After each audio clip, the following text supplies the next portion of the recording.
filha está. Aleluia, aleluia, e para sempre ficará. Aleluia, aleluia, pois o inferno trabalhou, Satanás arrancou, mostrou, mas ninguém a derribou. Aleluia pela cruz. Aleluia, aleluia, aleluia por Jesus.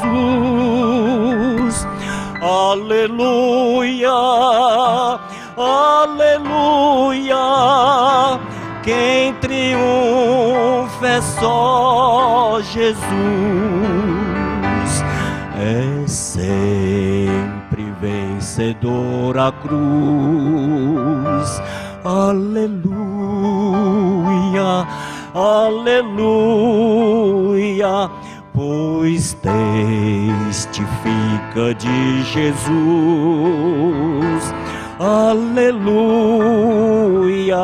aleluia, sua graça lhe brilhou, seu amor se nos mostrou, plena paz se efetuou. Aleluia pela cruz. Aleluia, aleluia, aleluia por Jesus. Aleluia, aleluia, quem triunfa é só Jesus.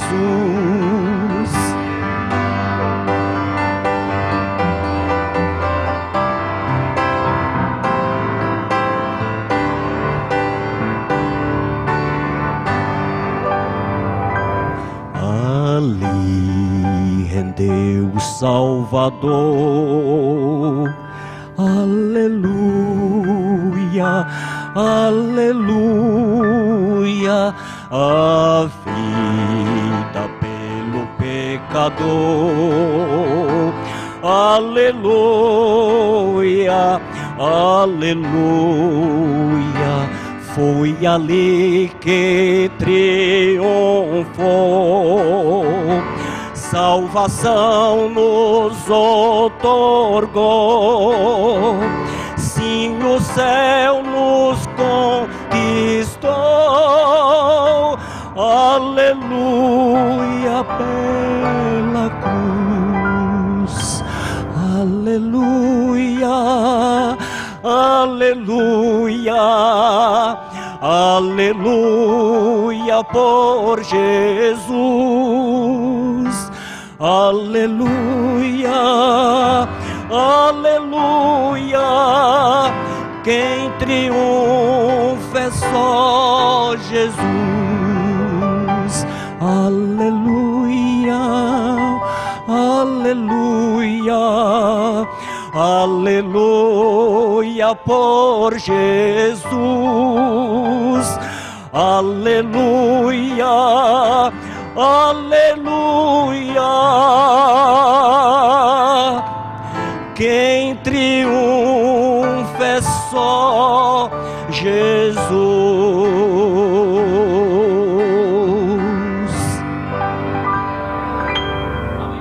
Segundo livro dos Reis, segundo livro dos Reis, capítulo 4. Segundo livro dos Reis, capítulo 4.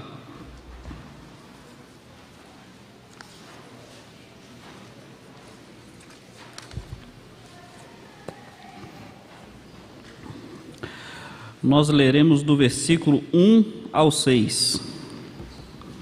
Segundo livro dos Reis, capítulo 4, de 1 a 6.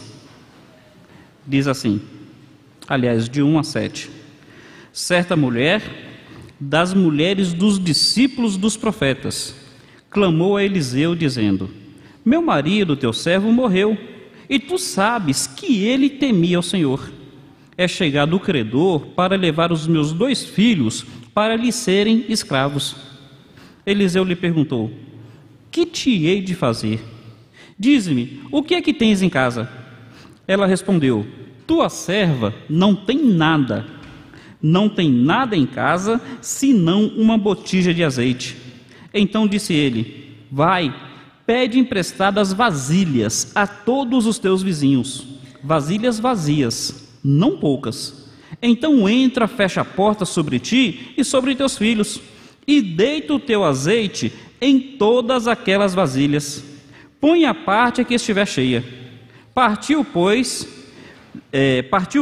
dele e fechou a porta sobre si e sobre seus filhos. Estes lhe chegaram as vasilhas, e ele as enchia. Cheias as vasilhas, disse ela a um dos filhos: chega-me aqui mais uma vasilha. Mas ele respondeu: não há mais vasilha nenhuma. E o azeite parou. Então foi ela e fez saber ao homem de Deus, e ele disse: vai, vende o azeite, paga a tua dívida, e tu e teus filhos vivei do resto. Bom Senhor, tu realmente é Deus tremendo. Obrigado, Senhor, muito obrigado pela tua palavra, obrigado pela tua igreja, obrigada pela salvação que é em Cristo, Senhor. Louvado seja o teu nome. Queremos pedir agora para que o Senhor se agrade em falar aos nossos corações pela tua palavra. Em nome de Jesus te pedimos, ó Deus. Amém, Senhor. Todos podem assentar-se?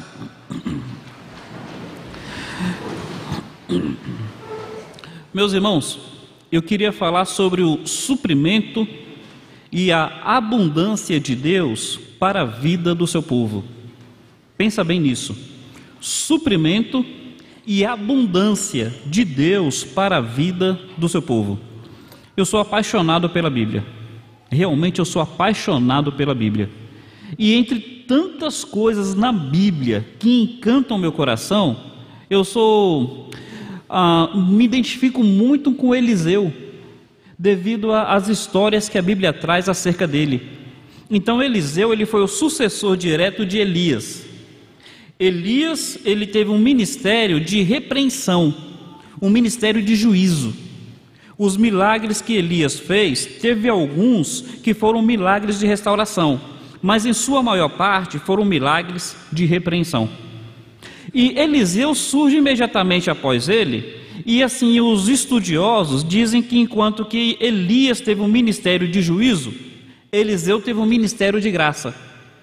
Não estou aqui menosprezando um em detrimento de outro. Eu estou dizendo que eu me encanto muito com Eliseu. E Eliseu, quando ele estava seguindo Elias, Eliseu fez um pedido. Ele disse: Elias, eu quero porção dobrada do teu espírito. Porção dobrada. Elias olhou para Eliseu e falou: dura coisa pediste. Aí Elias disse: se quando eu subir, você vir eu subindo, porque Elias foi trasladado, o que você pediu vai acontecer. E realmente aconteceu isso. A Bíblia fala que Eliseu teve porção dobrada do espírito de Elias. Entre outras coisas, estudando, Eliseu teve mais do dobro dos milagres que Elias executou. Então Eliseu, na sua maior parte, foram milagres que manifestavam graça. Teve 2 milagres dele que manifestaram juízo. Um foi quando cerca de 40 jovens ficaram caçoando dele. Ficava dizendo: sobe careca, sobe careca. A expressão da Bíblia não está careca, está calvo, viu? Eu só estou assim, já que eles queriam zombar, então é claro que eles usaram uma expressão mais pejorativa. Então, sobe careca. Aí Eliseu orou ao Senhor e apareceu 2 ursas e despedaçou aqueles jovens. Então houve um milagre de juízo nesse aspecto. E depois em Geazi, ou Geazi, Geazi era servo de Eliseu, e Geazi ele subornou Naamã para receber propina por causa do milagre. E aí Eliseu disse: olha, a lepra que era de Naamã agora vai ser sua e dos seus filhos. Então teve esses 2 milagres de juízos, mas a maior parte dos milagres de Eliseu foram milagres de restauração.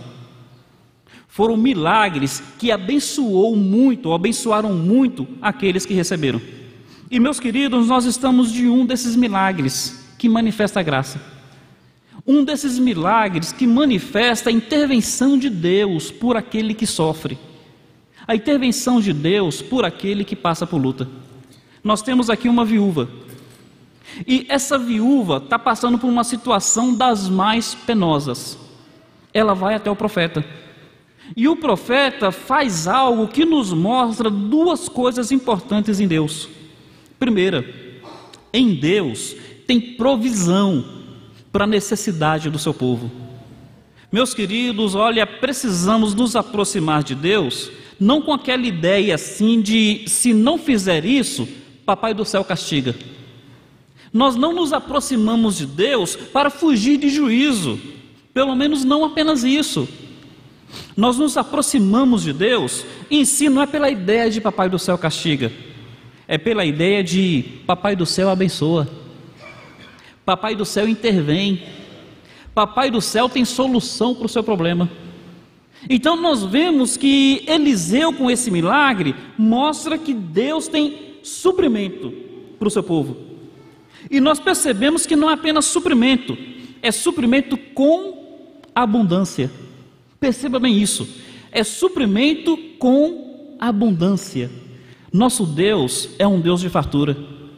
Veja bem, infinitamente mais do que tudo aquilo que pedimos ou pensamos. Qual é a ideia? Abundância. Quem crê em mim terá vida e vida em abundância. Quem crê em mim, como diz as Escrituras, do seu interior fluirão rios de água viva que jorrarão para a eternidade. Meus irmãos, nosso Deus é um Deus de suprimento e é um Deus de abundância. Eu quero então falar sobre isso, o suprimento e a abundância de Deus para a vida do seu povo. Vamos primeiro identificar essa personagem. Quem é essa mulher? A Bíblia não trata por nome. Eu gosto muito dos anônimos da Bíblia. A Bíblia não está preocupada em si de projetar a pessoa, mas de enfatizar o que Deus fez na vida dela. Meu querido, guarde bem isso no seu coração. A Bíblia não quer projetar você. A Bíblia quer enfatizar o que Deus está fazendo na sua vida. Então essa anônima, que é apenas uma viúva, ela se aproxima do profeta. Essa viúva fala da intervenção de Deus em lares que estão morrendo e famílias que estão perdendo os seus filhos. Percebe a aplicação aqui? Ela chega diante do profeta e ela diz: olha, meu marido, discípulo dos profetas, morreu. O que nós estamos vendo aqui? Que tem uma aplicação para lares que estão passando por lutos, mas não apenas luto no sentido literal, morreu o marido ou morreu a mulher. Podemos falar de luto no aspecto simbólico. Lares onde o amor está morrendo, lares onde o respeito está morrendo, lares onde a cumplicidade, onde a alegria, onde a graça estão morrendo. Meus queridos, esse texto fala da intervenção de Deus em lares que estão passando por luto, ou que estão às portas de luto. E meus irmãos, olha, é fato, entre nós aqui, nós estamos na igreja, nós olhamos uns para os outros e parecemos que estamos todos bem, mas é possível acontecer que algum casal aqui esteja em crise, e é como algo muito íntimo, não dá para expor diante de todos. Talvez seja um momento que Deus está querendo chamar a sua atenção para o fato de que Ele pode intervir para esse luto que está havendo na sua casa. E a viúva diz uma segunda coisa, ela diz que o marido morreu e que os filhos seriam levados escravos. Meus irmãos, do mesmo jeito que tem uma aplicação para casais que estão passando por luto no seu casamento, também tem uma aplicação para pais que estão perdendo seus filhos para a escravidão do pecado. estão perdendo seus filhos para a escravidão da rebeldia, estão perdendo seus filhos talvez para a escravidão das drogas, estão perdendo seus filhos para a escravidão de um mundo sem Deus. O que eu gostaria que nós entendêssemos é que esse texto não está escrito apenas como uma história bonita. Esse texto está escrito como Deus querendo nos dizer que Ele pode intervir diante das nossas lutas. Ele pode intervir trazendo provisão. Ele pode intervir trazendo abundância. Então veja bem, essa mulher se identifica dizendo que é viúva. E ela fala que passa por 3 problemas. Quais são os 3? Primeiro, perda do marido. Segunda, endividamento financeiro. Terceira, os filhos estão prestes a serem levados escravos. Meus irmãos, qualquer um desses 3 problemas por si só já é aterrador, concorda? Qualquer um dos 3 problemas. A pessoa ficou viúva, já é um terrível problema. A pessoa está endividada, já é um outro problema tremendo. A pessoa está perdendo seus filhos. Passar por cada um deles sozinho já é ruim. Pensa aí, passar pelos 3 ao mesmo tempo. Consegue imaginar como é que estava o coração daquela mulher? Consegue imaginar como é que ela estava psicologicamente falando? Ela estava passando por aflição. E por isso ela vai clamar ao Senhor. Por isso ela vai clamar ao profeta. Meus queridos, por mais aflito que estiver o seu coração, é nesse momento que você precisa buscar mais a Deus. As pessoas às vezes dizem que no meio das lutas acabaram se afastando da igreja, acabaram se afastando da fé, acabaram se afastando do Senhor. Eu sei que acontece isso com alguns, mas olha, com outros acontece o contrário. Com outros acontece o fato de que o excesso de lutas e a intensidade dessas lutas, ao invés de afastá-las do Senhor, fez com que elas se aproximassem ainda mais de Deus. Meu querido, não deixe que suas lutas te afastem do Senhor. Pelo contrário, que essas lutas, ao invés de ser uma casca de banana na sua fé, que essas lutas sejam degraus, degraus que te façam subir mais e mais no seu relacionamento com Deus. Vejamos bem então, de início, eu queria deixar aqui uma lição aos pais. Qual é a lição? Essa mulher, ao chegar até Eliseu, ela disse que o marido morreu. Alguém aqui pode escapar da morte? Chegou o momento, meu querido, a única coisa que você pode fazer é morrer. Chegou o momento de morrer, a única coisa que pode fazer é isso. Mas olha, você pode se preparar para a morte. Esse pai aqui, eu não sei por que ele morreu deixando dívidas para a família. Não sei. Não quero julgá-lo e não quero ser negativista para com ele. Mas eu quero lhe dizer o seguinte: você como pai, você precisa preparar o futuro da sua família. Você precisa se esforçar para que quando você faltar, sua família não passe por tanta privação. Então eu incentivo aqueles que trabalham como profissionais liberais, aqueles que são autônomos, recolham o INSS, façam um seguro de vida. Eu sei que isso tudo é custoso, mas meus queridos, parem para pensar. Se você vier faltar de hoje para amanhã, como é que vai ficar a situação da sua esposa e dos seus filhos? Então de início fica uma lição. Por que aconteceu isso com ele? Por que os filhos ficaram endividados? Eu não sei. Mas fica aqui uma reflexão para nós. Mas sabe algo mais que eu gostaria de dizer? Essa mulher chega até o profeta e diz 2 coisas sobre o marido. Primeiro, que o marido era discípulo de profeta. Não é isso mesmo?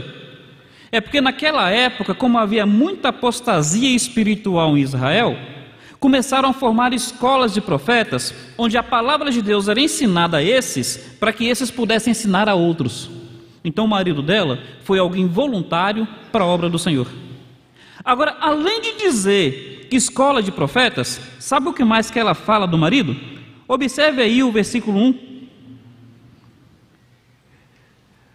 Certa mulher das mulheres dos discípulos, dos profetas, clamou a Eliseu dizendo: meu marido, teu servo, morreu, e tu sabes que ele temia ao Senhor.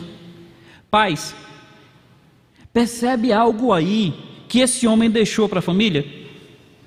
Dinheiro ele não deixou, pelo contrário, ele deixou dívida. A razão eu não sei, não quero julgá-lo, mas ele deixou algo que não tem preço. Ele deixou um testemunho. A mulher pôde dizer para o profeta, tu sabes, profeta, que ele temia o Senhor. Colocar isso diante do profeta? Meus irmãos, nós que somos pais, quando nós partirmos, ou quando nossos filhos crescerem e puderem fazer uma leitura objetiva sobre nós, eles poderão dizer 3 coisas acerca da nossa fé. Sabe qual é a primeira? Que nós não vivíamos o que professávamos crer. Eu já vi muitos filhos falarem isso dos pais. Não, meu pai disse que é crente, mas a vida dele não condiz com a fé. E olha, uma coisa que é própria da adolescência e da juventude é questionar tudo. E é bom esse questionamento para eles formarem personalidade. E entre as coisas que eles vão questionar e devem questionar, é a nossa integridade, é a nossa conduta moral. Isso não é rebeldia. Isso é válido na vida do adolescente. O que seria ruim é se ele visse em nós integridade e mesmo assim fosse rebelde. Isso seria ruim. E pior ainda, se ele fosse rebelde porque não viu integridade em nós. Aí que é terrível. Então, pais, aqui fica uma lição inicial. Sabe? Primeiro, essa questão de preparar financeiramente a sua casa. Segundo, de preparar espiritualmente. Primeira coisa que o filho pode dizer dos pais quando puder fazer uma leitura objetiva é que os pais não viveram o que professavam crer. A segunda, sabe qual é? Seus pais eram crentes? Eram sim. E como é que seus pais eram? Meus pais, eles eram crentes meia boca. Já viu a expressão meia boca? É aquele crente meio pedra, meio madeira. Como é que seus pais eram na vida cristã? Mais ou menos. Não eram dos piores, mas também não eram muito comprometidos. Meus queridos, na vida cristã tem um bocado de crente meia boca. Cuidado. A terceira coisa que seus filhos poderão dizer de vocês é o que essa mulher falou daquele homem. Profeta, tu sabes que meu marido temia o Senhor. Meus queridos, olha, que seja uma reflexão e que seja um desafio.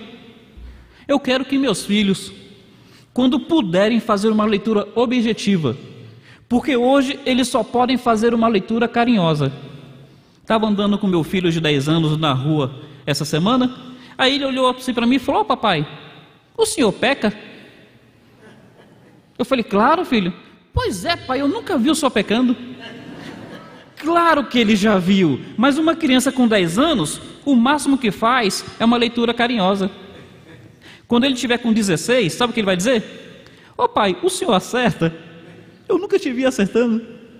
Aí já vai ser talvez a leitura crítica. Mas meus irmãos, quando nossos filhos puderem fazer uma leitura objetiva de nós, que eles não venham a dizer que nós não vivemos o que pregamos, que eles não venham a dizer que nós somos crentes meia boca, que eles possam dizer: meus pais temiam ao Senhor. Teu filho é uma esponja.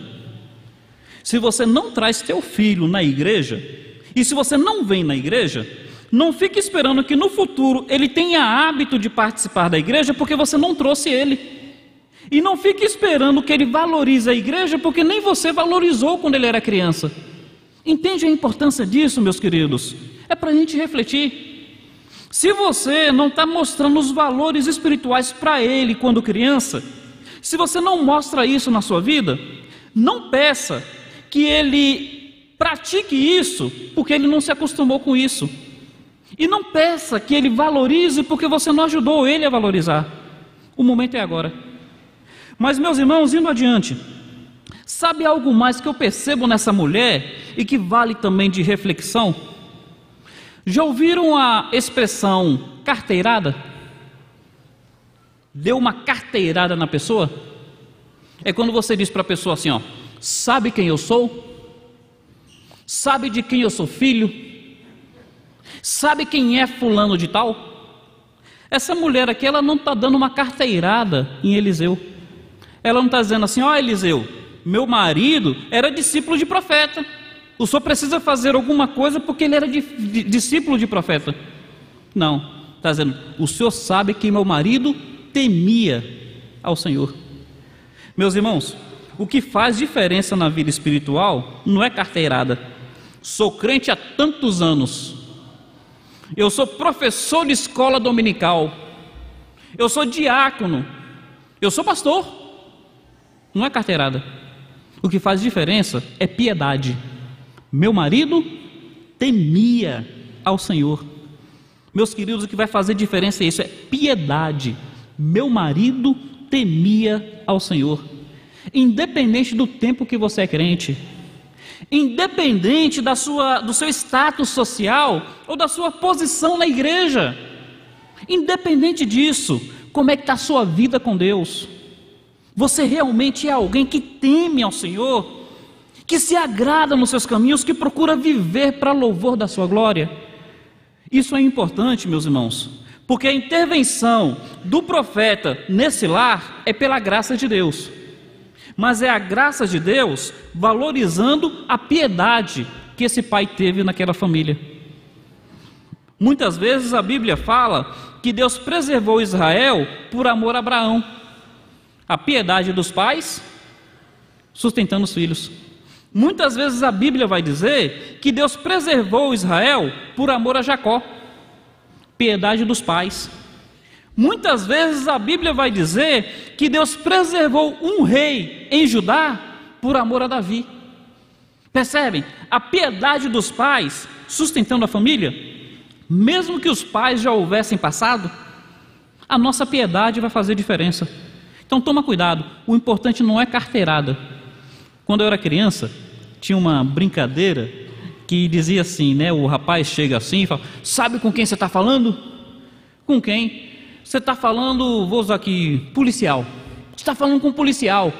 Aí o outro respondia: bem feito, não estudou? Podia ser um delegado, um juiz, um senador. Sem querer menosprezar os policiais, porque são autoridades e nós os respeitamos.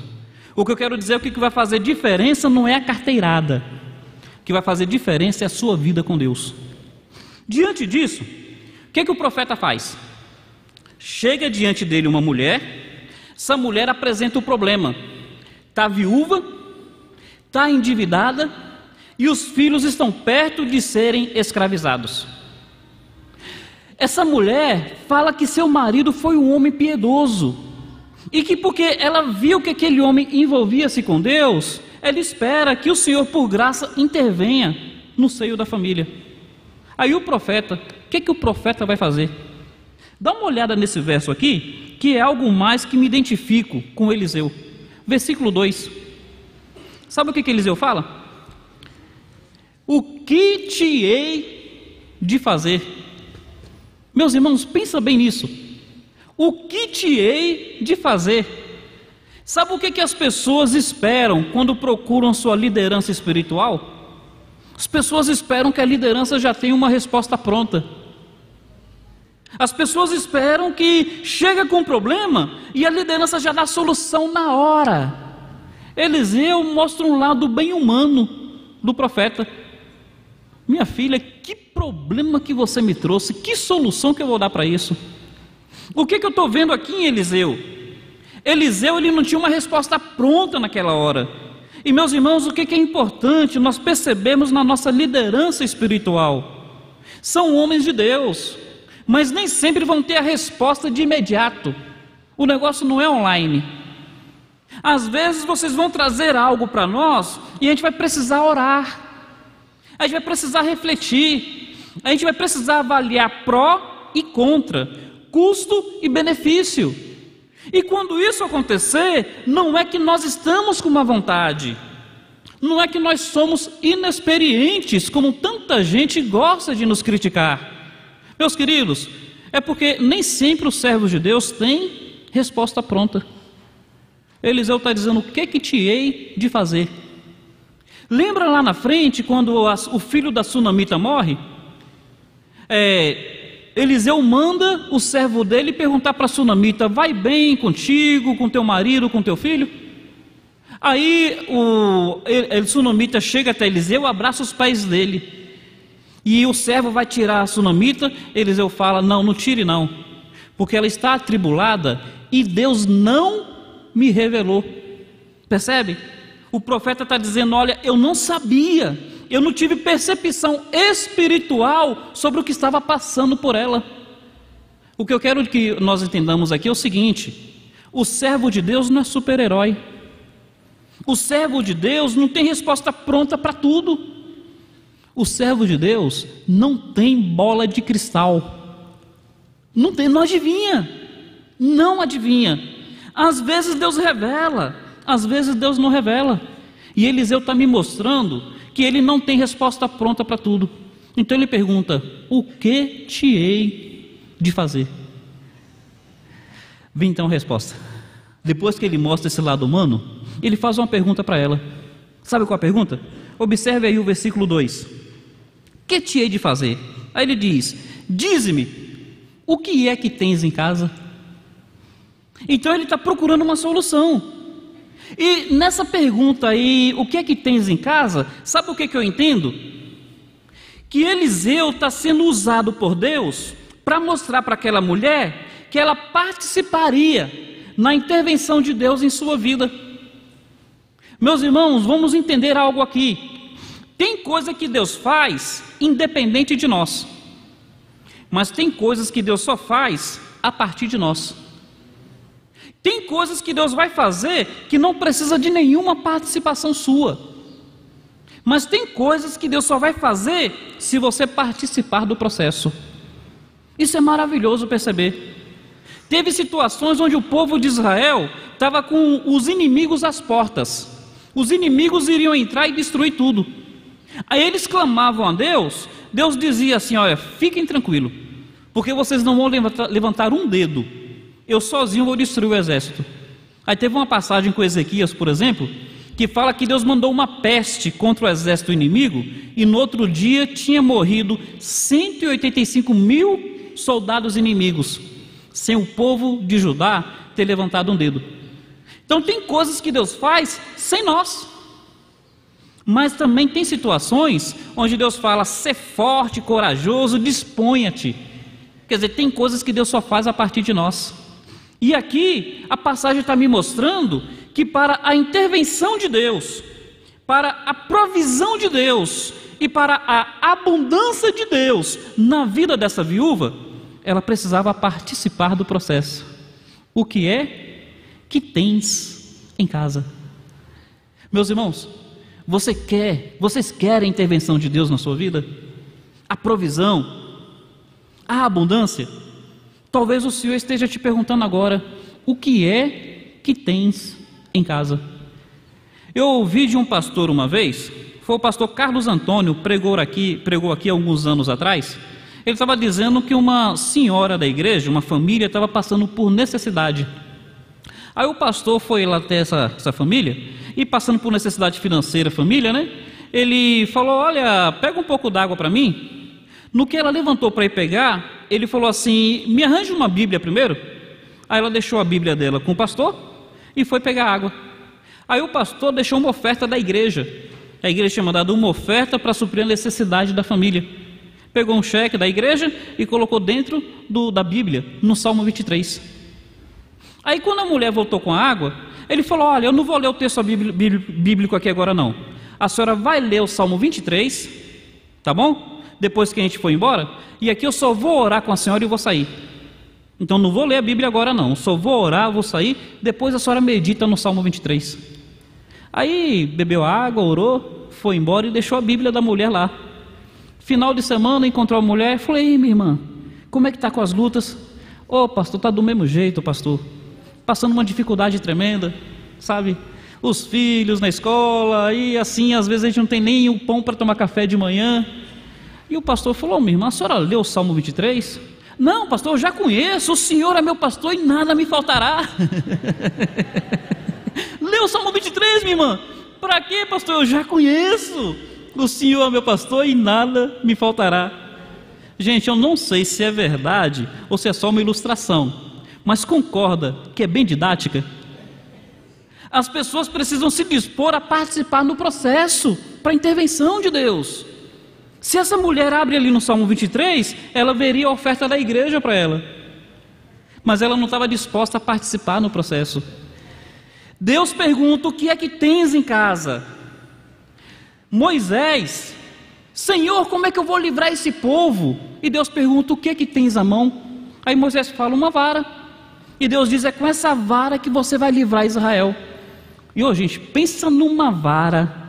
Sabe, eu não sei, a bateria daquela vara devia ser bateria nuclear, porque com a vara ele abriu até o Mar Vermelho. O que é que tens em casa? Olha a resposta dessa mulher.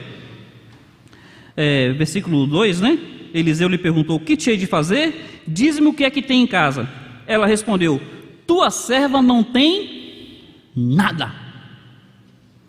Tua serva não tem nada em casa, senão uma botija de azeite. Meus queridos, a resposta dessa mulher me mostra uma coisa que talvez sirva de aplicação. A gente está sempre disposto a ver o que não temos, mas nunca consideramos aquilo que temos. A gente supervaloriza o que nos falta, mas nós não valorizamos o que está conosco. Eu vejo casais que têm uma facilidade muito grande de mostrar o defeito do cônjuge, uma facilidade muito grande, e a gente pergunta: tem qualidade? Nenhuma. Nenhuma, a não ser que ele é trabalhador. Nenhuma, a não ser que ele é bom pai. Nenhuma, a não ser que ele é carinhoso. Meus irmãos, o que eu queria pensar com todos aqui é que a resposta dessa mulher às vezes está descrevendo o meu coração. Pastor, meus filhos eu não sei não, né? Minha irmã, esses meninos seus aí, não tem qualidade não? Nenhuma. Nenhuma, a não ser que é obediente. Nenhuma, a não ser que me respeita. Nenhuma, a não ser... Meus irmãos, eu gosto daquela história, já falei aqui algumas vezes. Uma pessoa estava triste porque não tinha calçados, até que ela encontrou alguém que não tinha os pés. Percebe? Triste porque não tinha calçados, até que encontrou alguém que não tinha os pés. Eliseu vai mostrar que a intervenção de Deus começará com essa mulher valorizando aquilo que tinha dentro de casa. Vai começar com ela valorizando isso. A mulher fala: nada, a não ser uma botija. E Eliseu fala: vai ser dessa botija aí que Deus vai agir.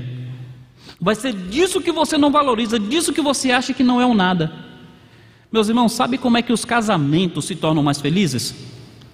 Quando nós começamos a valorizar as boas coisas que um tem a ver no outro. É aí que o casamento se torna feliz. Agora, eu vejo que nós fazemos um caminho contrário. No namoro, a gente só vê qualidade, ninguém vê defeito. Me fala um defeito de seu namorado aí, minha irmã. Você não conhece? Tem? Não tem, porque o rapaz é de ouro. Me fala um defeito da sua namorada aí, minha irmã. Do seu namorado aí, meu irmão. Tem defeito? Não tem, porque a moça é um anjo que não caiu não. É um anjo que desceu do céu até você. No namoro a gente só vê qualidade, mas quando entra no casamento, aí é só defeito. Meus queridos, esse texto talvez esteja querendo nos ensinar que a felicidade no casamento, a felicidade no lar, vai começar quando nós potencializarmos as qualidades um do outro, as virtudes um do outro. Quando nós começarmos a valorizar os acertos, ao invés de nos concentrarmos apenas nos erros. Faz uma diferença tremenda. E olha, não é apenas uma questão humana, sabe, de autoajuda, esperando que a partir dessas potencialidades Deus se manifeste. É a partir disso, esperando que Deus intervenha, que Deus faça com que essas poucas qualidades, diante de tantos defeitos, se multipliquem de maneira que as qualidades superem os defeitos. Meus irmãos, a intervenção de Deus acontece, é real. E Deus mandou Eliseu perguntar para a mulher: o que tens em casa? A mulher fala: nada, só uma botija. Vai ser dessa botija. Tem uma lição espiritual, uma lição simbólica sobre essa botija, a botija de azeite. E todos os crentes sabem que azeite é símbolo do Espírito Santo. Meu amigo, para você que talvez esteja nos visitando agora, a Bíblia tem vários símbolos, sabe? Por exemplo, vaso é símbolo do homem, essa botija é símbolo do ser humano. E azeite na Bíblia é símbolo do Espírito Santo. E meus irmãos, a resposta que essa mulher dá para o azeite é bem aplicável à resposta que nós damos para o Espírito Santo. Do mesmo jeito que essa mulher não viu a potencialidade que aquele azeite poderia trazer para a sua necessidade, às vezes nós não vemos a potencialidade do Espírito Santo na vida cristã. Quando nós falamos é só de boca, nós não vivemos essa potencialidade. Queria que vocês pensassem comigo quem é o Espírito Santo. E sabe qual a melhor definição que eu dou para o Espírito Santo na vida cristã? A melhor definição que eu dou para o Espírito Santo na vida cristã é o amigo secreto. Por que eu dou essa definição? Primeiro, porque Jesus Cristo disse que o Espírito Santo não viria para falar de si, viria apenas para glorificar a Cristo. Então o Espírito Santo, num certo sentido, ele é um amigo secreto, porque ele não fala dele, ele só nos faz lembrar os ensinos de Cristo. Mas ele também é um amigo secreto pelo seguinte, porque da mesma forma que aquela mulher não conhecia a potencialidade que havia no azeite, muitos crentes não conhecem o Espírito Santo em toda a sua dimensão. Eu diria a maior parte. Talvez seja porque a gente quer fugir dos extremos, dos desvios teológicos que tem acerca do Espírito Santo. Talvez seja por isso. Mas, meus queridos, estamos errados. Fugir dos exageros, dos desvios, está certo. Mas se negar a conhecer esse amigo presente, está errado. Vamos valorizar a presença do Espírito Santo em nós. E eu queria aqui pensar nos irmãos um pouco sobre como é que a gente vive a vida do Espírito. Como é que a gente vive? Sabe algo muito importante? O texto começa dizendo, volte aí para o versículo 1. O texto começa dizendo o seguinte: certa mulher das mulheres dos discípulos dos profetas clamou a Eliseu. Nós vivemos a potencialidade da vida do Espírito Santo em nós quando nós clamamos. Quando nós clamamos a Deus: Senhor, me enche do teu Espírito. Jesus Cristo, ele disse o seguinte: quem é o pai que, se o filho pedir um pão, o pai dá uma pedra? Quem é o pai que, se o filho pedir um peixe, o pai dá uma cobra? E aí Jesus arremata: se vós que sois maus sabeis dar boas coisas a vossos filhos, quanto mais o Pai Celestial dará o Espírito Santo àqueles que o pedirem. Percebe o que Jesus está dizendo? Num certo sentido, todos nós já temos, porque todo crente é selado com o Espírito. Mas, meu querido, eu não estou falando da habitação do Espírito em você, eu estou falando da plenitude desse Espírito. Um homem, uma mulher, uma família, uma igreja, cheios do Espírito Santo, a plenitude dele. E aí Jesus fala que nós precisamos clamar. Eu queria mostrar uma passagem para os irmãos aqui. Mantenha em sua mão nesse texto. Olha comigo o livro de Juízes, capítulo 1. Juízes, capítulo 1. Clamando pela vida do Espírito em nós, pela vida do Espírito no lar, na vida dos filhos. Juízes, capítulo 1. A partir do versículo 11, passagem rápida, o tempo permite, diz assim: dali partiu contra os moradores de Debir, e era dantes o nome de Debir, Quiriate-Sefé. Disse Calebe: a quem derrotar Quiriate-Sefé e a tomar, darei minha filha Áquisa por mulher. Tomou-a, pois, Otiniel, filho de Kenaz, o irmão de Calebe, mais novo do que ele. E Calebe lhe deu sua filha Áquisa por mulher. Esta, quando se foi, insistiu com ele para que pedisse um campo ao pai dela. E ela apeou do jumento. Então Calebe lhe perguntou: Que desejas? Respondeu ela: dá-me um presente, deste-me terra seca, dá-me também fontes de água. Então Calebe lhe deu as fontes superiores e as fontes inferiores. Percebeu a passagem aí? Vamos entender então.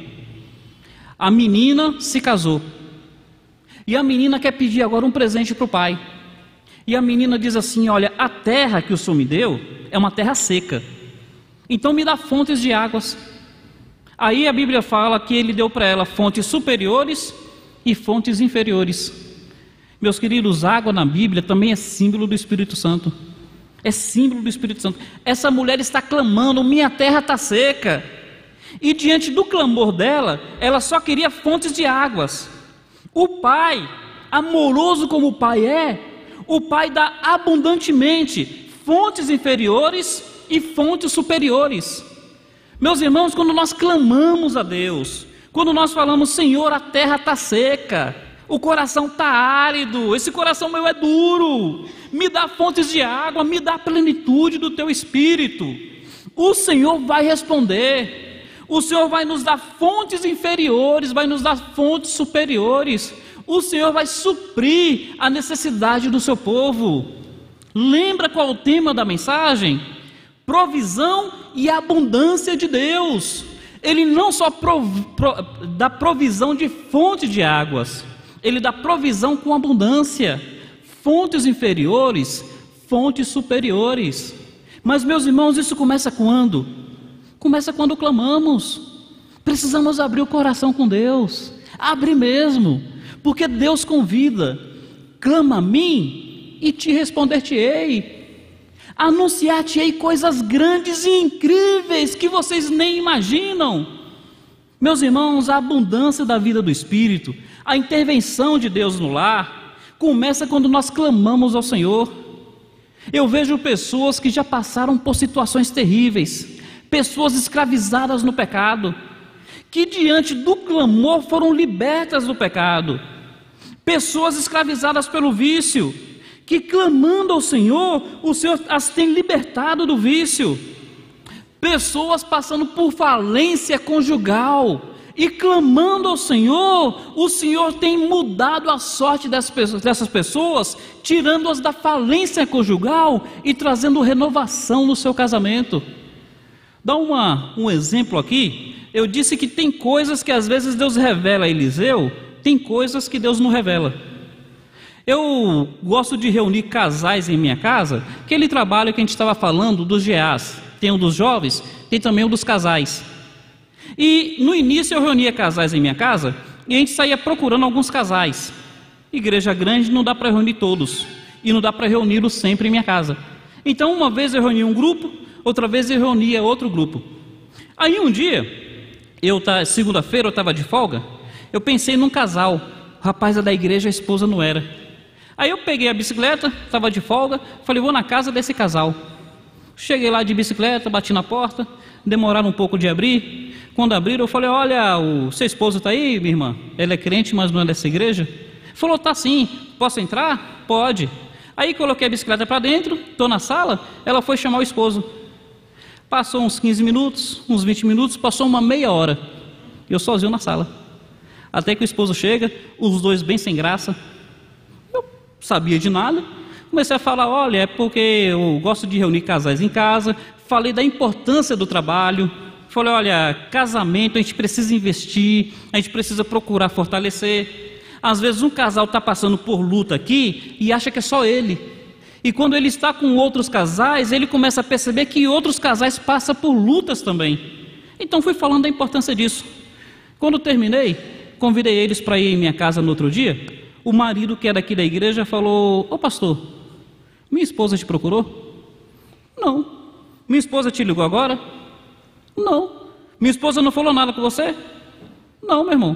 É porque a gente tinha conversado hoje à tarde, a gente decidiu que amanhã a gente ia no fórum para dar entrada no divórcio. Tem coisas que Deus revela, tem coisas que Deus não revela. Eu falei: meu irmão, agora você vai me responder o seguinte: sem eu saber de nada, e eu do nada cheguei em sua casa para te convidar, será que não é Deus querendo fazer diferença no seu casamento agora? Ele olhou para ela olhou para ele e falou: é verdade, pastor. Falou: então, gente, olha aí, Deus quer trazer restauração para a sua casa. A terra está seca, Deus quer trazer fontes de água. Isso tem uns 3 para 4 anos. O casal está uma maravilha. O casal está uma maravilha. Eles estão até planejando agora ter filhos. Só não teve ainda porque a cegonha está demorando, mas eles já querem ter filhos. Meus irmãos, Deus intervém. Porque Deus intervém, nós podemos convidar as pessoas a clamarem pela intervenção de Deus. Essa viúva está numa situação desesperadora. Ela está sem o seu marido, ela está endividada, ela está com seus filhos prestes a serem escravizados. Ela vai clamar, e diante do clamor, Deus vai intervir. Deus vai dar provisão, e provisão com abundância. Começa perguntando: o que é que tens em casa? É essa botija? Meu querido, saiba de uma coisa: na tua botija, no teu espírito, mora o Espírito Santo do Senhor. Ainda que você não perceba essa potencialidade, mas está dentro de você, porque Deus te selou com o Espírito Santo da promessa. A Bíblia fala que todos os que são de Cristo têm o Espírito de Cristo, e esse Espírito de Cristo te potencializa a viver uma vida cristã vitoriosa, a vencer as dificuldades que surgem na vida cristã. Confia nisso, clame pela intervenção de Deus. Voltemos para o texto. Temos mais ali 2 últimas lições, diante das quais nós vamos encerrar a nossa mensagem. O que é que acontece então? Eliseu chega até aquela viúva, voltando ali para o capítulo 4 de 2 Reis, tem as botijas. Aí Eliseu diz o seguinte no verso 3: então disse ele: vai, pede emprestar as vasilhas a todos os teus vizinhos, vasilhas vazias, não poucas.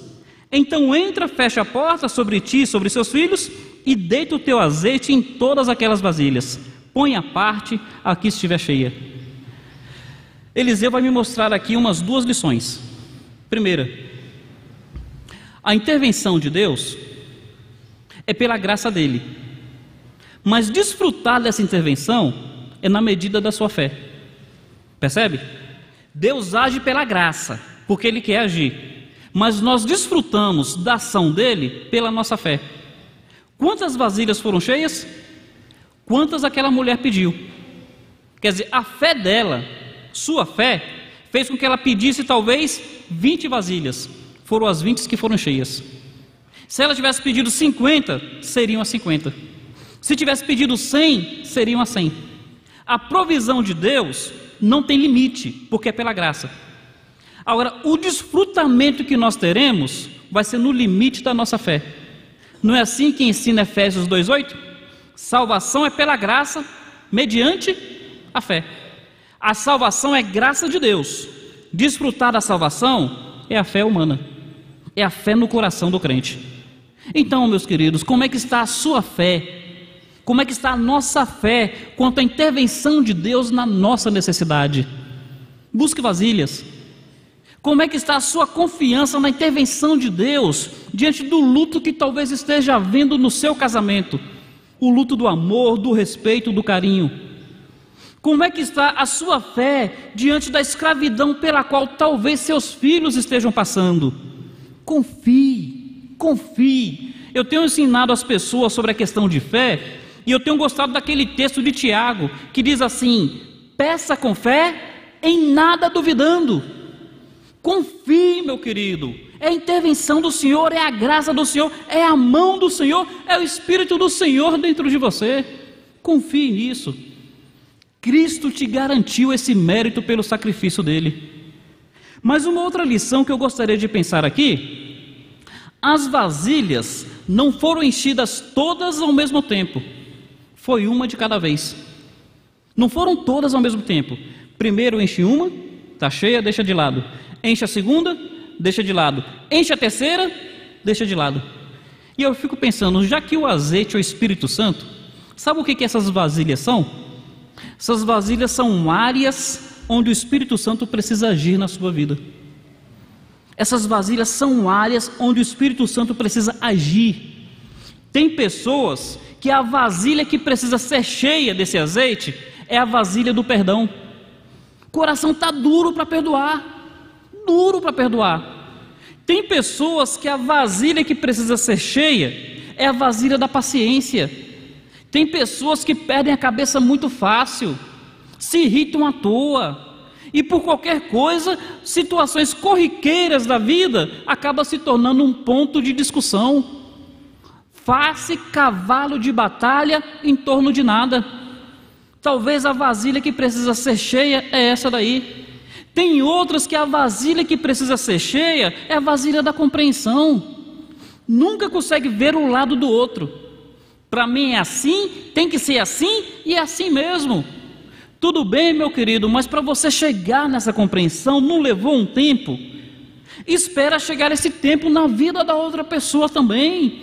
Não queira empurrar as coisas goela abaixo dela, porque o próprio Deus, que é soberano, ele diz: não por força, nem por violência, mas pelo meu espírito, diz o Senhor. E antes de eu ficar aqui enumerando vasilhas, reflita com o Senhor: onde é que está precisando haver uma intervenção especial do Espírito Santo na sua vida?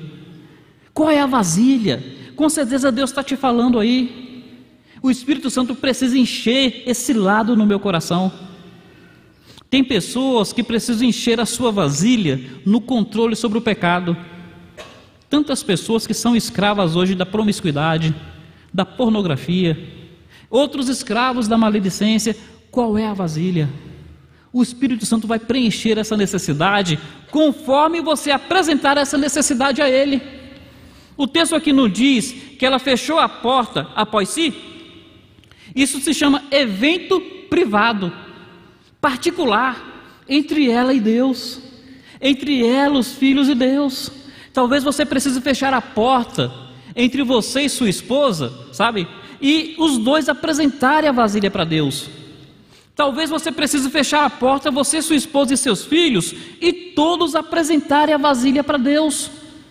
Talvez você sozinho, só você mesmo, fechar a porta entre você e o Espírito Santo e apresentar essa vasilha para Deus. Senhor, enche essa vasilha, preenche essa vasilha. E último lugar, meus irmãos, para a gente poder encerrar, terminarmos um pouco mais cedo, o versículo 7 diz assim: então foi ela, fez saber ao homem de Deus, e ele disse: vai, vende o azeite e paga a tua dívida. Tu e teus filhos vivei do resto.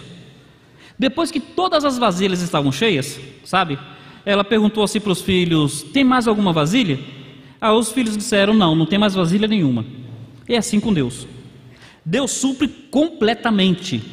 Eu gosto dessa frase: Deus não faz nada pela metade. Agora que já está tudo suprido, o que Eliseu diz para ela? Vai, vende, paga a tua dívida e vivei do resto. Sabe o que isso quer dizer? Que o Senhor provém para que nós resolvamos a situação daqui para trás, e já proveu para que possamos lidar com as situações daqui para frente.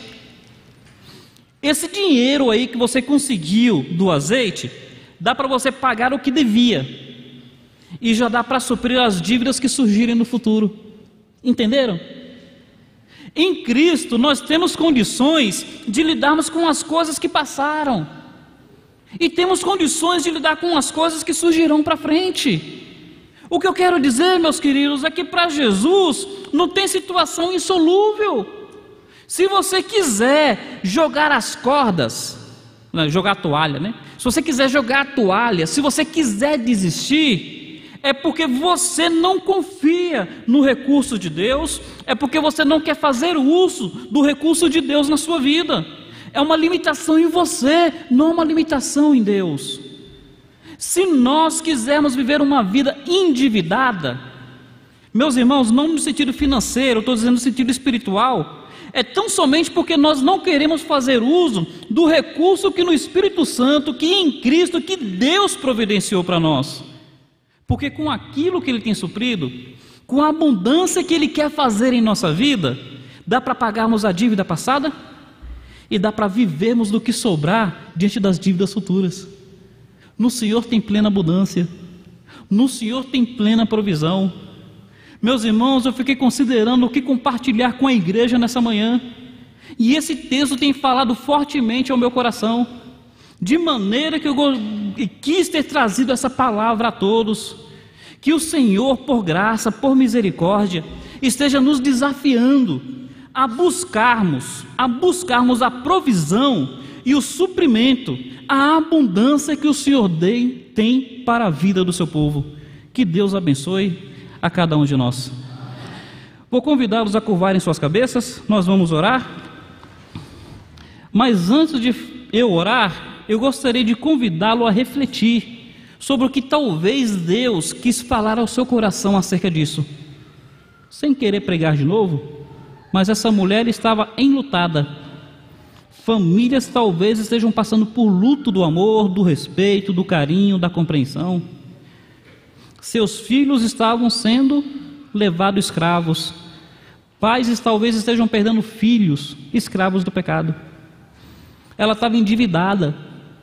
Talvez alguns estejam com dívida por falta de perdão, por amargura. Ela clama ao profeta. O que fez diferença foi isso, ela clamou pela piedade que o marido tinha.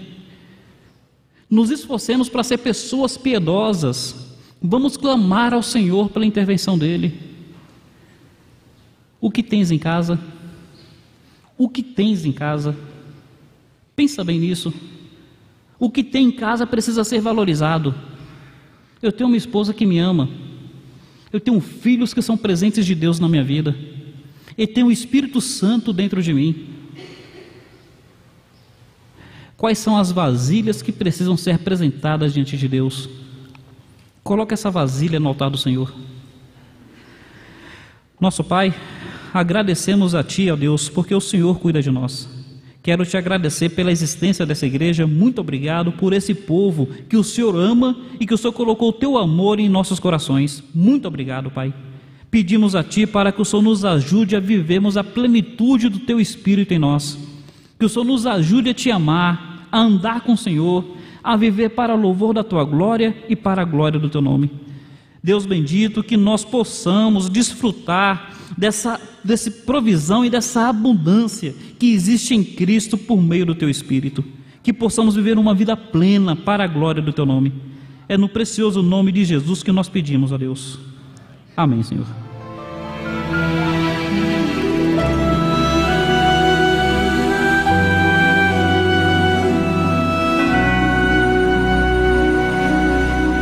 Senhor, desde o princípio Tu me conheces bem, os meus sucessos e falhas bem antes já os vi, me achando ser tão forte, sempre estou a tropeçar, mas sei Tu permaneces onde estás, fiel, imutável, sempre que preciso estás